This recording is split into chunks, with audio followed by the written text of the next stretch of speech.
sure that Yep. she stays in the Okay. frame also. Yeah.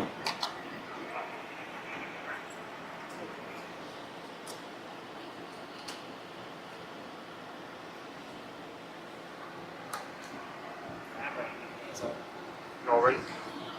All right, good afternoon. I want to give you the latest information that we have here from the ongoing investigation and response to the explosive material found over here on Monders Avenue. As of right now, here's the latest we have right now with support from the Knox County Sheriff's Office and the Metro Nashville Police Department, who responded for their bomb squad responded to provide additional assistance, in particular their advanced equipment. We did deploy an explosive ordnance robot towards the box and to get some samples of what we're dealing with, some samples of the suspected dynamite. They tested those samples, and as confirmed by lab scientists at Quantico, it did test positive for ammonium nitrate, which is consistent with dynamite. So what's going to happen now is we're going to take a small sample, a small portion of what we have gathered from inside the box to verify that the disposal method will work the way that we believe it will work, which is that if, as I said before in a previous briefing, dynamite, the traditional method for rendering that safe is to douse it in diesel and then light it on fire, and it burns out on its own and it removes any of the explosive properties. So that's fully how we expect this is going to react, but we want to confirm that, verify that that's how it is going to react. The initial report was that there was around 200 sticks of dynamite in the box. That was from the initial 911 call. We're still working to verify the number, but of course we know that it is an extremely large amount of dynamite. Still a very, very delicate process. From afar, using the robotics, we're having to gain these, get these pieces one by one. But again, the next steps forward for us is to test, to confirm how it's going to react to that intervention method with the doused diesel and burning it out. And then that'll really, whatever happens with that, is will inform the game plans for the rest of the day in terms of how we dispose of the remainder of the contents of the box. Setting the expectations moving forward, as this is a really delicate, slow-moving process. We believe that because we're having to, again, remove these piece by piece from afar, I can't just go in and pick this whole thing up. The smoldering is no longer an issue with that. The door was removed from away from the box, so the smoldering and the smoke is no longer an issue. But it still is a very delicate process when you're talking about taking in robotics to remove these piece by piece. So, setting the expectations, we believe really strongly at this point that this still is going to be a slow-moving process, and that we could go into the night and maybe even into tomorrow still with the evacuation zones in place. That's where we're at right now. Again, of course, we understand the inconvenience and the uncertainty that that's caused for some of the residents that are inside this evacuation zone. But safety is first and foremost and paramount to us. We know we're dealing with now at this point what is a large amount of likely unstable and explosive devices. So Scott, what time were you guys able to get in there and really get those samples, get them sent back? That's happened within the last couple hours. That's all what we've been working through over the last couple hours is to deploy that robotic, the advanced robotic equipment in there, get a sample, take a small test of it, and then get that confirmed by Quantico. And they were able to confirm that it was ammonium nitrate, which is consistent with dynamite. Do we have any idea at this point where how 200 sticks of dynamite can end up in a retail store? We don't. It's not I want to be clear, it's not a retail store. CMC Recycling is a metal recycling facility. Now, our understanding is that they actually purchase stuff that is then later salvaged as part of their process. In talking to them, they're still unclear about where they might have purchased it from or obtained it from, but we know that it had been, they're still working through that process to figure out where it came from. The box, we know it had been there at least several days. And then when they went through there, they were doing the torch process of the salvage process of torching it to kind of break it down. That's when they discovered the contents were revealed, and they stepped back, called us, and said, looks like this is dynamite here, which has now been verified by Quantico lab scientists. So they were operating a torch in close proximity? The box was unmarked. The box is a big, large So they were field. trying to cut into the box That's our with a understanding. torch that contained That's all I understand. Yeah, but the box was completely unmarked. It's a large steel box, roughly 5 feet by 5 feet. Unmarked box. It was long. And the evacuation order is still in place. What do you have to say to the people who decided to stay? Well, we continue to urge those folks, anybody who are in the evacuation zone, to leave.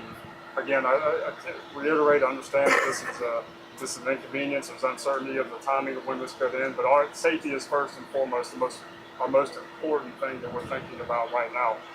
And we will keep the evacuation zone in place until we feel comfortable that this whole situation has been and the explosive material has been handled successfully. Scott, can you roll out that it's not a malicious act? We still have no reason to believe that this was any malicious act. I want to again reiterate that there are no other known explosives anywhere in the city, no other known bomb threats anywhere in the city. By all accounts, again, CMC is still working to determine how they got it, where they acquired it from, and if that individual where they purchased from knew what the contents included. But there is no reason to believe that there was a malicious act or some criminal intent with the box ending up there. As I understand, dynamite becomes more unstable the older it is. Is that something that you guys had to take into consideration as you're dealing with it? That is, of course, it is. Something, we don't really know the age of this. We can guess that this is older, but we don't fully know the age of this. Assistant Chief Wilbanks might be able to weigh in a little bit more on those considerations and the potential unstable nature of the dynamite. But that is certainly a considering factor in how we could actually approach this and try to address it. What is Knoxville Fire's role in disposing of these materials? So we certainly don't do any type of disposal or anything like that. That's left up to hazardous materials companies, etc. In this case, the dynamite will be disposed of as it burns. So the plan right now is to burn stick by stick of dynamite. And once it's gone, it's pretty much gone. They'll have some environmental concerns on the ground there at their facility. It'll be a simple process for them to get that cleaned up. So that's not a huge concern for us, no environmental concerns right now. Biggest thing is making sure that the robot can get in, move that dynamite out, mitigate it, burn it, and then once it's over, all of that's gone, the scene will be basically safe. So is Knoxville Fire on the scene more of a precautionary measure? We're doing several things here. Number one, we are up there with the bomb squad, making sure that medically the members of the bomb team are okay. So we do that for them always. The second part of it is if for some reason an accident occurred, we had an explosion, we would be there to put any fires out, anything like that. Again, highly unlikely that could occur. So we're in a supportive role for the police department. This is kind of their deal, but we're here for them through the duration, along with AMR. We've got an ambulance here. All of that is just to make sure that all of the responders stay safe. How long do you expect it would take to dispose of each stick of dynamite? Right now, that's going to be very difficult to tell. Once this first test gets done, they'll be able to make a better determination as to how long it's going to take. There is no good indication right now on time. That's why we're still saying this could go until tomorrow. You have to remember, we're also working on the sun schedule. When the sun starts going down, it becomes even more unsafe for those guys to work up there. So they have to think about pulling back and doing less work at night. Do you think you guys are going to continue working once it does actually hit night? Most likely, the bomb techs will stop working once we see nightfall, and then we'll resume again tomorrow morning. So going forward, will there be any hands-on personnel, or is it going to be reliant on the robot to be able to do that? Scott can weigh in on that a little better. Yeah, I mean, we're relying heavily on the robot technology to go in there. It's still too unstable, and it's very unsafe to send actual bomb techs in there, personnel in there, to try to grab those by hand. Again, the concern is not the smoldering, but it's the potentially unstable nature of the material. As Mark said, we do have the consideration of nighttime. That's when it does get, because we are talking about really delicate, slow-moving work, via from afar, via robotics. So we anticipate that once we get to nighttime, we would still be able to go through the burn process for any of the dynamite that is removed. But at that point, it would be really difficult and probably really dangerous to have our staff still trying to remove dynamite from the bombs.